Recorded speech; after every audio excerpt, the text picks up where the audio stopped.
Assalamualaikum warahmatullahi wabarakatuh. Kami dari kelompok 2 ingin mempresentasikan materi tentang Ziswaf yang beranggotakan yang pertama ada Citra Nadine, yang kedua adalah Saputri, yang ketiga Devi Indah Azara, dan yang terakhir ada Evita Nuriana Batia.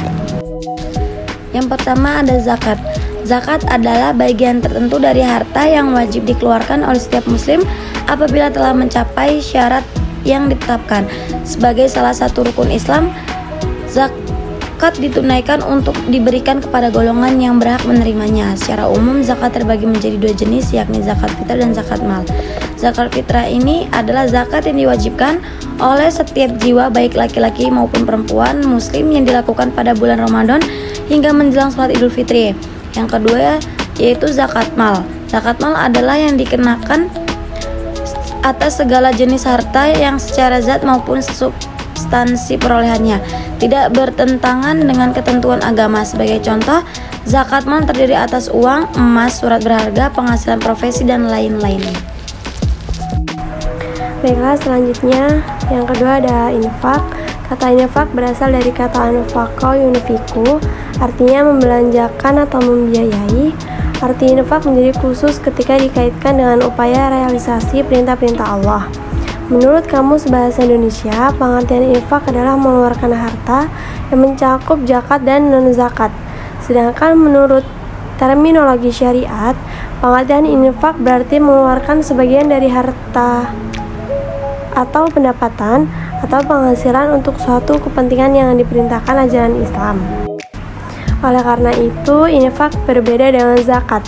Infak tidak mengenal nisab atau jumlah harta yang ditentukan secara hukum. Infak tidak harus diberikan kepada mustahik tertentu, melainkan kepada siapapun, misalnya orang tua, kerabat, anak yatim, orang miskin, atau orang-orang yang sedang dalam perjalanan. Dengan demikian, pengertian infak adalah pengeluaran sukarela yang dilakukan oleh seseorang. 3. Sedekah. Pengertian sedekah. Sedekah adalah pemberian harta kepada orang-orang fakir, orang-orang yang membutuhkan, ataupun pihak-pihak lain yang berhak menerima sedekah tanpa imbalan. Sedekah berasal dari kata sodako yang berarti benar.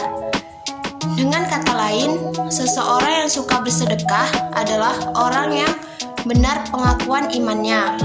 Adapun secara terminologi, sedekah adalah takuku syai'in bi syai'i, atau menetapkan sesuatu pada sesuatu.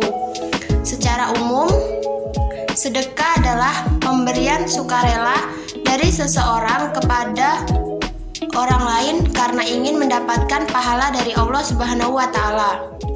Rasulullah Shallallahu alaihi wasallam telah memperingatkan kepada umatnya agar berhati-hati, tidak berbuat riya dan bersedekah semata-mata untuk mencari ridho Allah Subhanahu wa taala. Sedekah ini adalah bersifat sunnah, bukan wajib. Karena itu, untuk membedakannya dengan zakat yang hukumnya wajib, para fuqaha menggunakan istilah sodakoh tat'awu atau al-sodakoh al-nafilah. Sedangkan untuk zakat dipakai istilah al-sodakoh al-mafrudoh. Di sini saya akan membacakan materi tentang wakaf. Wakaf menurut bahasa Arab berarti al-habsu, yang berasal dari kata kerja habasa yahbisu habsan, menjauhkan orang dari sesuatu atau memanjarkan. Kemudian kata ini berkembang menjadi habbasa dan berarti mewakafkan harta karena Allah. Sedangkan wakaf menurut syara' adalah menahan harta yang mungkin diambil manfaatnya tanpa menghabiskan atau merusakkan bendanya atau ainnya dan digunakan untuk kebaikan. Terima kasih.